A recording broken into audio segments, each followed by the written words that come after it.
Welcome to Inspiration in Action Television, where you'll meet people who will inspire you to bring your dreams to life.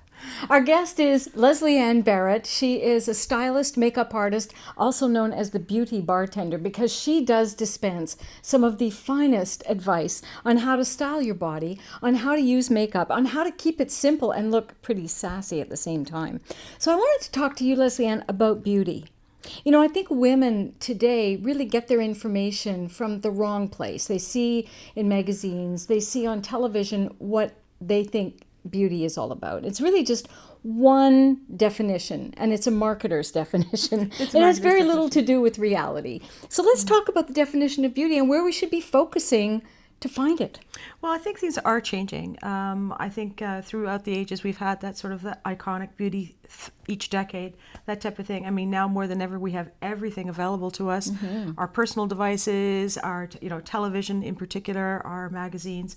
And I think because of our global economy and because of the fusion of all peoples, we are looking at something of an emerging fusion of beauty, a global fusion, which is a very, very good thing because with the advent of plastic surgery becoming available to everybody in strip malls and that type of thing, for a while there, for the last decade, we've had what I call the Mrs. Potato Head theory, and people have gone out and said, well, I want that nose and these ears, and I want those big lips and that type of hair, breast, whatever. That's the popular thing, but I think we're moving away from that a little bit. Yeah, I think we are. I really, and I'm happy to say that. I mean, as an artist, I always think that it's important for the artist to provoke as well as placate, and in the same way that you wouldn't buy a piece of art necessarily to match your sofa unless you own a Howard Johnson's hotel.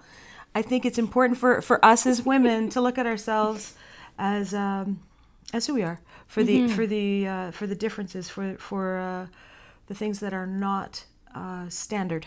Yeah. And actually celebrate it. Yeah, that's the whole thing. That's where I want to talk about it from, is the point of celebration. Yeah. Because, what we forget is every one of us really is perfect exactly the way we are. We don't need anything else to be happy. We just focus on all the wrong stuff. So we're focusing on not being enough by not having the right size fill in the blank, for whatever reason.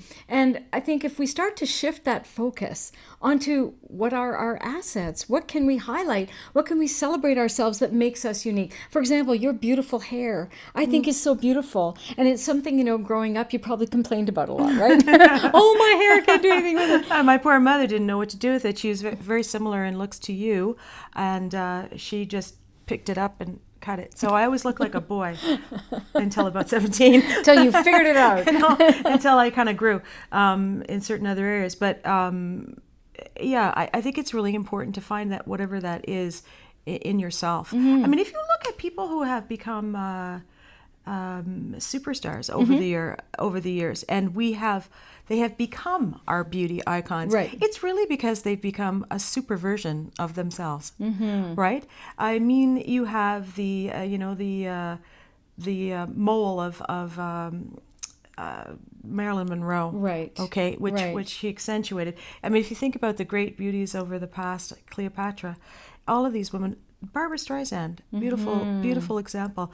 Lots of women who and men who are beautiful by virtue of celebrating themselvesness. Yeah, I get that. And not for the exercise of let's just celebrate ourselves in what I mean is narcissism, but just like, yes, this is it. This is what it is. I like it, and let's make it work. This is what it is, and I want to learn to like it. A lot of people need to learn to like what they've got. Yeah, and it's not easy. We all have those days. It's not easy. We all have those days. Yeah, we all have those days, but if you can learn how to accentuate, this is the whole point. Like what Leslie Ann can help people do is learn to dress to suit their assets. And that's tricky for people because, we look at fashion and it's kind of cookie cutter, and you've got to work hard to figure out what's your thing, what's your style. And it's fantasy. I mean, as you know, I create the looks for a runway for fashion weeks, and it's been my passion, besides, acting, singing, and dancing. It's been my passion is to create that look, but it's fantasy. And, I'm telling my team and the other people that I'm working with, these girls and boys mostly are 12, 13, 14 years old. By the time they're 18, they're lying about their age. Okay, so it's fantasy, people. All right, you got a 13-year-old and they're 6 feet tall, and you dress them up, and they look like something else by the time lights, camera, action, and people like me have finished with them. But that's not your day to day. Right. That's not your day to day. We're everything. We're everything now, and I think being everything is just okay. Yeah, just being you is just okay. Fine. And you know, having a little consult with someone like a Leslie Ann to learn about makeup, like you do seasonal consultations with people as part of one of the things you do. And I think it's again, we're going back to marketing. You know, what we're marketed flawless, perfection, youth, symmetrical, everything, and perfection in our homes, in our lives. Everything's messy. Okay, our lives are messy. We're messy. We're messy. We're messy. Let's learn to love mess a little more. Here we are. Let's do it. What can we do? What do you do in your life? You've got 3 little kids. You've got to be at the door by what time? You've got a 5-minute lock and load routine that you've got to get going. It may be your look might be a progressive dinner party. Get yourself to the school. By the time 4 o'clock rolls around, you might have, throw on a necklace and get out the door for dinner with your husband, if you're lucky. So you have to be able to work within the confines of who you are, not that perception of what it should be, sitting there with your fabulous, boudoir and your Chanel everything. Where's my Cristal champagne while I'm brushing my long, lovely locks? Now, you mentioned singing, dancing, acting. That's also part of your background. Show business was a big part of your life. You worked for a time in New York City. Yeah, I was there for about a decade. I went down as a dancer and joked around a lot and got into comedy for various reasons, and started my own comedy company, a female comedy company. Started with 5 of us and turned into a collection of 200.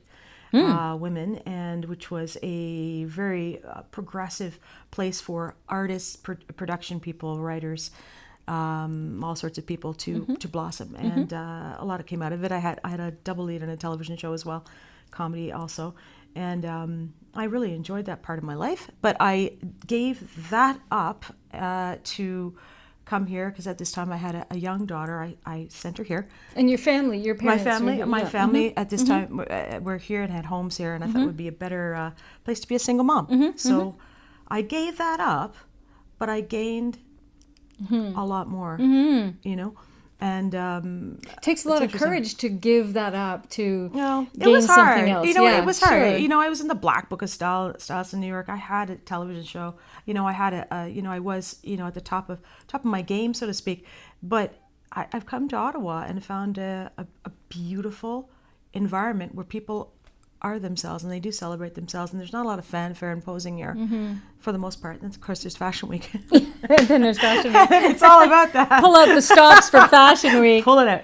But, So can you offer perhaps people a few tips on, I don't know, how to think about beauty, how to nurture it in themselves? That's a huge question. I think you have to start with taking a good look at yourself in the mirror, in good light. And if you don't like what you see, smile. You're there for a reason. Yeah. And no matter what, there are people out there that can help you to realize that, and they're around you. And you were one of them for me. And I'm saying, you said, oh, I bring out the beauty in you. I said, yeah, it's called a head to toe mirror. All you have to do is stand in front of it, Kathy, and it's like, whoosh, the lights are on. Because you do, you light up a room with your beauty. And it's not just this lovely, beautiful, petite little package that you have. It's the light that's coming from within. It's the fun. It's the beauty. It's the no BS approach to loving people.